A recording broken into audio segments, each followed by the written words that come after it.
नमस्कार दोस्तों, स्वागत है आपका हमारे YouTube चैनल सनातन संसार पर। वास्तव में 1 जनवरी के दिन अगर आप यह उपाय कर लेते हो तो यकीनन आप पर मां लक्ष्मी की कृपा होगी और आप धनवान बन जाओगे। आप धनवान ना बने तो मुझे बताना दोस्तों, बस जो उपाय आपको बताया जाए वह उपाय कर लेना। चलिए जानते हैं। नए साल के पहले दिन चुपचाप गाय को मिला दे। यह एक छोटी सी चीज करोड़पति भी होंगे, करोड़पति मिलेंगे, सभी संकट और कासन से मुक्ति, मृत्यु दंड पितृदोष तुरंत होगा खत्म। पूरे साल आपके भर रहेंगे रुपयों पैसों पर दोस्तों। साथ वीडियो तक बैंक बैलेंस बढ़ता चला जाएगा। सभी दुख दर्द संकट कष्ट है वह दूर हो जाएंगे और सभी सुख आपके कदमों में आ जाएंगे। सभी सुख आपके कदम चूमेंगे। यदि आप यह एक छोटी सी चीज चुपचाप गाय को खिला देते हैं तो तत्काल गरीबी आपके जीवन से खत्म हो जाएगी। यूं कहे व्यक्ति रंग से राजा बन जाता है और 33 कोटि देवी देवताओं को धारण करने वाली गौ माता की भी कृपा व्यक्ति पर आजीवन बरसती है। कौन से गए से जुड़े खास और महत्वपूर्ण जिन्हें यदि आप 2024 के पहले दिन कर लेते हैं तो दोस्तों यकीन मानिए आपके घर में अन्य धन के भंडार सदैव भर रहेंगे। जो भी जीवन दुख दर्द संकट वह सभी दूर हो जाएंगे। इस वीडियो में हम आपको इस एक खास और महत्वपूर्ण चीज के बारे में बताएंगे जो कि आपको नए साल के दिन गाय को जरूर खिलानी है। फायदे के लिए पूरा वीडियो देखना। यदि आज की इस वीडियो को अपने बीच में से देखा कट कर देखा तो यकीन मानिए जीवन में आपको कभी सफलता हासिल भी नहीं होगी। इस वीडियो में आपको कुछ ऐसी चूक उपाय गए से जुड़े बताने वाले हैं जिन्हें करने से आपके जीवन के जो भी दुख दर्द संकट है या कामयाबी होने में कोई बढ़ाए आ रही है सभी से छुटकारा मिलने वाला है कि जीवन में अपार धन सुख संपत्ति की प्राप्ति हो जाएगी। कभी भी धन से संबंधित परेशानी नहीं रहेगी। आर्थिक स्थिति आपकी प्रबल हो जाएगी। धन प्राप्ति के योग्य बन जाएंगे और जीवन में सदैव अन्य धन के भंडार आपके घर में भर रहेंगे। अन्य धन वस्त्र कभी कमी नहीं होगी आपके घर में। तो दोस्तों आज की पूरा देखकर जाना। यदि आप चाहते हैं आपके और आपके परिवार पर सदैव गौ माता की कृपा बरसे, आपके पितरों की कृपा बरसे, देवी देवताओं की कृपा बरसे, तो दोस्तों वीडियो को पूरा देखकर जाना। बहुत ही फायदेमंद वीडियो है। पूरे 500 सालों के बाद ऐसे दुर्लभ सहयोग में है तो पूरा वीडियो देखकर जाना। यदि आप लाभ हासिल करना चाहते हैं और 7 पीढ़ियां तक कभी कोई किसी तरह की कमी ना हो, यह फल चाहते हैं तो वीडियो को पूरा देखकर जाना। बहुत ही लाभप्रद वीडियो है आपके लिए दोस्तों। वीडियो को आगे शुरू करें सबसे पहले तो आप थोड़े से रिक्वेस्ट करते हैं वीडियो को लाइक कर देना और कमेंट बॉक्स में सच्चे दिल से जय गौ माता जरूर लिख देना जी। माता की कृपा आपके और आपके परिवार के ऊपर सदैव बरसती रहे और ज्यादा से ज्यादा वीडियो को शेयर जरूर करना, ज्यादा से ज्यादा अपने दोस्तों में, ताकि और लोग भी इस वीडियो के माध्यम से लाभ हासिल कर सके, इन उपाय अपने जीवन में सदैव धन सुख संपत्ति की प्राप्ति कर सके। तो शेयर करना भूल इस वीडियो को जिससे और लोगों का भी भला हो। आपको बता दें इस दिन तीर्थ स्नान करना बहुत ही फलदायी समझ गया है। यदि कहीं तीर्थ स्थान पर पवित्र नदी में स्नान करना संभव न हो तो आप क्या करें, घर पर ही नहाने वाले पानी में गंगाजल की कुछ बूंदें डालकर स्नान कर लें। और साथ ही साथ यदि आप स्नान आदि से निर्मित हो जाए, सर्वप्रथम तो अपने घर की पूजा स्थान को साफ कर वहां पूजा पाठ करें आप और पितरों के निमित्त दर्पण पिंडदान जो आपसे बने अन्न धन वस्त्रेदन जरूर करें। और नए साल के पहले दिन दान करने से सभी मनोकामनाएं पूर्ण हो जाती है। नए साल के पहले दिन विशेषकर पूर्वजों की पूजन के लिए बहुत ही शुभ फलदायी नए साल के दिन और इस दिन समझ जाता है अर्पण पिंडदान करने से पूर्वजों की आत्मा को शांति मिलती है और उनका मोक्ष मिलता है। और आपको बता दें इस बार जो इस दिन पुत्र पूजा के साथ साथ हनुमान जी मंगल देवता और भगवान शनि देव की भी पूजा जरूर करनी चाहिए। आपको बता दें कि इस दिन यदि आप हनुमान जी और मंगल देवता भगवान शनि देव की पूजा करते हैं तो मंगल का ग्रह जनित दोष भी दूर हो जाता है। व्यक्ति के जीवन में धन सुख संपत्ति की प्राप्ति हो जाती है, समस्त मनोकामना व्यक्ति की पूर्ण हो जाती है। और दोस्तों साथ ही साथ अब बात करें आपको दिन मतलब यह जो नए साल का दिन है, इस दिन आपको एक उपाय तो जरूर करना है। गाय का उपाय बताने से पहले एक उपाय आपको बता दें, इस उपाय को जरूर करें। क्या करें कि शाम के समय पीपल के पेड़ के नीचे आपको सरसों का चौमुखी दीपक, आटे का दीपक बनाना है। चौथी उसमें आपको कलावे की बाती लगाकर सरसों के तेल का दीपक जला देना है। आटे का तक बनाएं, चौथी तेल डालें, उसमें बाती डालें, लाल वाली कलावे की दीपक जला दें। चार चार बातें लगाकर चारों दीपक मतलब कर भाग उसके बन जाए, हर एक भाग को जलाएं और बीच में 2 सबूत फूल वाले लौंग भी डाल दें। फिर देखिए कैसे चमत्कार आपके जीवन में होता है। शाम के समय जलाकर उसे छोड़ मनोकामना मानकर। दोस्तों मैंने आपको बहुत ही दुर्लभ से युग में है इस बार वासिया जो है, तो उपाय को जरूर कट करें। से जुड़े कौन कौन से उपाय आपको इस दिन मतलब गए से जुड़े, जिन्हें करने से व्यक्ति को 7 पीढ़ियां तक बैंक बैलेंस की कमी नहीं होती, दुख दर्द संकट कष्ट दूर हो जाते हैं और सभी सुख व्यक्ति के कदमों में आ जाते हैं, कम चूमते हैं। सभी सुख और घर में अन्य धन के भंडार सदैव भरे रहते हैं, कोई कमी नहीं होती किसी तरह। कौन कौन से उपाय ध्यान से सुना, जिस तरह बताएं इस तरह इन उपायों को आपको करना है। तो चलिए शुरू करते हैं। कौन कौन से गए से जुड़े उपाय हैं? प्रभावशाली चमत्कारिक उपाय है जो कि आपकी किस्मत कुछ आपको लाभ। शुरू करते हैं दोस्तों। सनातन परंपरा में गए गंगा और गायत्री का बहुत ज्यादा धार्मिक महत्व है। मानता है कि गौ माता के शरीर पर 33 कोटि देवी देवताओं का वास होता है। गौ माता की एवं पूजा करने वाले जातक पर इन सभी देवी देवताओं की कृपा बरसती है।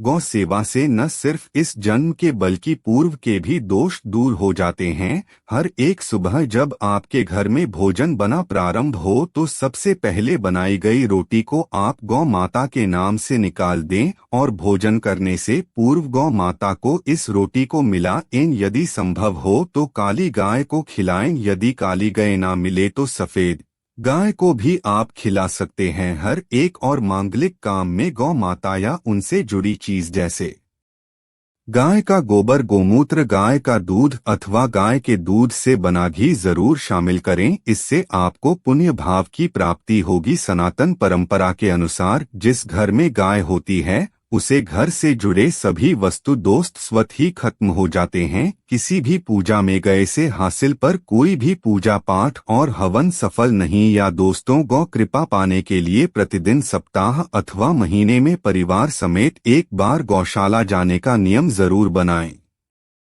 गायों को हर आचार्य जरूर खिलाएं, आपको शुभ फलों की प्राप्ति होगी। और साथ ही साथ जाते हैं और इनसे जुड़े 200 का निदान हो जाता है। तो मैं गौ माता को पानी पिलाई और सर्दी में गौ माता गौड़ पिलाई। ध्यान रखें कि गर्मियों में गाय को गोदना खिलाई। अनेक देवी देवताओं को अपने शरीर पर धारण करने वाली गौ माता से जुड़े कई शुभ और अशुभ संकेत भी होते हैं। मसलन गाय का दूध धोते समय यदि गाय ठोकर मार दे और सारा दूध बिखर जाए तो अपशगुन होता है। यदि कोई यात्रा पर निकल रहा हो और गाय अपने बछड़े को दूध पिलाती सामने आ जाए तो निश्चित रूप 17 के लिए आपने वह यात्रा आप जरूर ही सफल होगी और वह जिसके लिए आप निकले हैं वह जरूर ही पूर्ण होगा। यात्रा पर जाते समय बाई और गाय की आवाज आना और रात्रि में गाय की हुंकार करना भी शुभ होता है। दोस्तों साथ ही साथ गाय के साथ आप भूल कर भी यह काम न करें, अन्यथा मिलता है घोर पाप और जीवन भर की परेशानियां। जी हाँ दोस्तों, गाय को राष्ट्रीय पशु बनाए जाने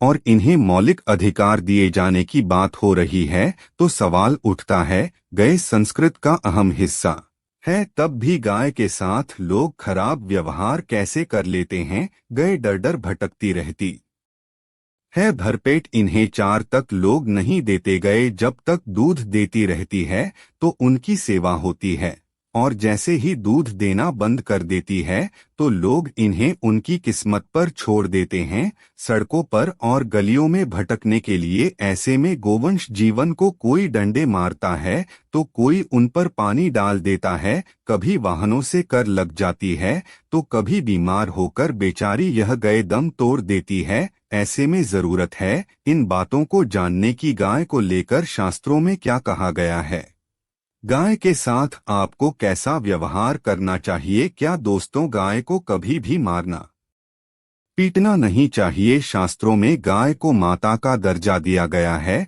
गाय को मारने वाला माता को मारने पीटने वाले के समान पाप का भाग्य समझा जाता है। नरक लोक में वर्षों तक कष्ट भोगना पड़ता है, अगले जन्म पशु योनि में मिलता है। कथा है कि गोस गाय को डंडा मार दिया था जिस गाय की मृत्यु हो गई थी, और इस पाप से मुक्ति के लिए इन्हें वर्षों तक अच्छा करनी पड़ी। भगवान श्री कृष्ण जी ने बैल स्वरूप में आए वृद्ध आश्रम का वध कर दिया था, जिससे मुक्ति के लिए भगवान श्री कृष्ण को संपूर्ण तीर्थ को एक कुंड में बुलाना और इस कुंड में स्नान से वह पाप मुक्त हो गए थे। यह दोस्तों साथ ही साथ पानी पी रही गाय को भागते हैं, वह घोर पापी के भाग बनाकर नरक ठोकते हैं, ऐसा पुराणों में बताया गया है। जबकि जो लोग गाय के लिए प्याऊ और चार बनवेट हैं वह महाभाग्यवान होते हैं। ऐसे लोग घोर पाप से मुक्त होकर स्वर्ग का जाते हैं और बड़े ही धनवान कल में जन्म लेकर सुख भोगते हैं।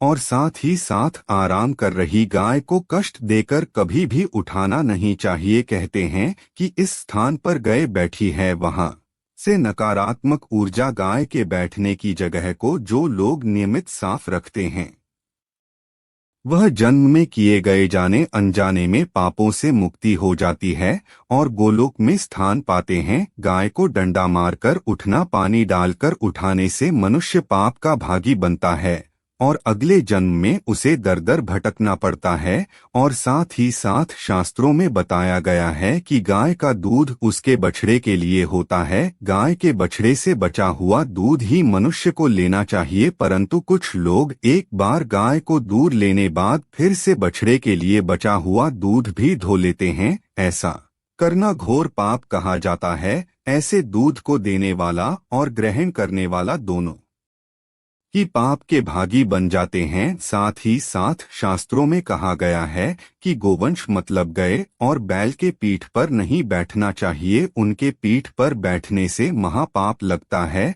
ऐसे लोगों को न की यातना भोगनी पड़ती है। एकमात्र देव के अंश के उत्पन्न नदी ही गौवंश है, जिस पर स्वयं महादेव और महादेवी सवारी करती है, क्योंकि नंदी ने स्वयं अपनी इच्छा से महादेव की सवारी बनना स्वीकार किया था। और साथ ही साथ शास्त्रों में गाय के दान को बहुत ही महत्व दिया गया है। गाय का दान कभी नहीं करना चाहिए जो बुद्धि और बीमार हो। कठोपनिषद में नचिकेता की कथा भी इस संदर्भ में है कि जिस नचिकेता ने पिता द्वारा बुद्धि गाय को दान करने पर आपत्ति जताई थी, दूध देने वाली और बछड़े सहित जो लोग गाय का दान करते हैं वह महान पुण्य को हासिल करके स्वर्ग में स्थान पाते हैं। दोस्तों, साथ ही साथ सूर्य, चंद्र, मंगल या शुक्र की युक्ति राहु से हो तो पितृ दोष होता है। यह भी मानता है कि सूर्य का संबंध पिता से एवं मंगल का संबंध रक्त से होने के कारण सूर्य यदि शनि, राहु या केतु के साथ स्थित हो या दृष्टि संबंधी हो तथा मंगल की युति राहु या केतु से हो तो पितृ दोष होता है। इस दोष से जीवन संघर्ष में बन जाता है। यदि पितृ दोष हो तो गाय को प्रतिदिन या किसी भी एकादशी को या किसी पूर्णिमा के दिन या अमावस्या या किसी भी खास दिन पर रोटी, गुड़, चारा आदि खिलाने से पितृ दोष खत्म जाता है। कि पीठ पर जो का खुद को बाढ़ होता है वह बृहस्पति गुरु है। आठ जन्म पत्री में यदि बृहस्पति अपनी नीच राशि मकर में हो या अशुभ शिवलिंग में जा रहे हो और सामने से गौ माता आई हुई दिखाई दे तो गौ माता को अपनी दाहिनी ओर से जाने देना चाहिए। आपकी यात्रा जरूर ही सफल होगी। साथ ही साथ जिस घर में गाय होती है उसमें वास्तु दोष वत ही खत्म हो जाता है। और साथ ही साथ आपको बता दें कि गाय को आप भी रोटी बनाएं, प्रतिदिन ताज़ी रोटी ही बनाएं। गाय को अगर आपने रोटी बनाई है तो कोई आप तुरंत ही गाय को दे दें। अगर आप उसे रोटी को रख देंगे और उसे रोटी को अगले दिन देंगे तो वह रोटी बासी मानी जाएगी। गाय को कभी भी बासी रोटी ना दें, इससे घर में नकारात्मक ऊर्जा वास करती है और जो भी काम आपके बनने वाले होंगे वह काम भी आपकी बिल्कुल भी नहीं बनेंगे। इससे आपके घर में हमेशा दर्द देवता का वास रहेगा और आप जिस भी उसे काम में आपको हमेशा असफलता ही हाथ लगेगी। इसलिए कोशिश करें गाय को रोजाना ताज़ी रोटी बनाकर खिलाएं। कोई फल है, कोई सब्जी है, सब जाए तो लोग क्या करते हैं, गाय को देते हैं। नहीं, ऐसा नहीं करना चाहिए। ऐसा करने से यदि आप गाय को खिलाते हैं तो और आप पाप के भागी बन जाते हैं। आप बिल्कुल सड़ी गली चीज गाय को न खिलाएं और साथ ही साथ आप आटे की 11 लोगियां बनाकर उनके ऊपर हल्दी लगाई, इसके बाद को खिलाएं। हर एक लोहे को खिलाते समय गाय के सिंगन पर आप हाथ फेर, पीठ पर हाथ फेर, मस्तक पर हाथ फेर माता गाय के अब चरणों की स्पर्श करें। या दोस्तों, ऐसा करने से आपके समस्त काम बनने लगेंगे। जो दोहक का समय चल रहा है वह भी खत्म होगा। आपके जीवन में खुशियां ही खुशियां होगी। एक बार आप 7 बार गाय की परिक्रमा भी कर ले तो आपके समस्त कम होंगे। और साथ ही साथ आप गाय को जब भी रोटी दे, रोटी पर या तो आप थोड़ी हल्दी लगा ले या थोड़ा अच्छा रख ले। अगर अच्छा ना हो तो आप थोड़ा रख सकते हैं। या दोस्तों, गाय को कभी भी सूखी रोटी ना खिलाएं। दोस्तों, इन उपायों को अगर आप 1 जनवरी को करते हैं तो आपको बहुत लाभ होगा।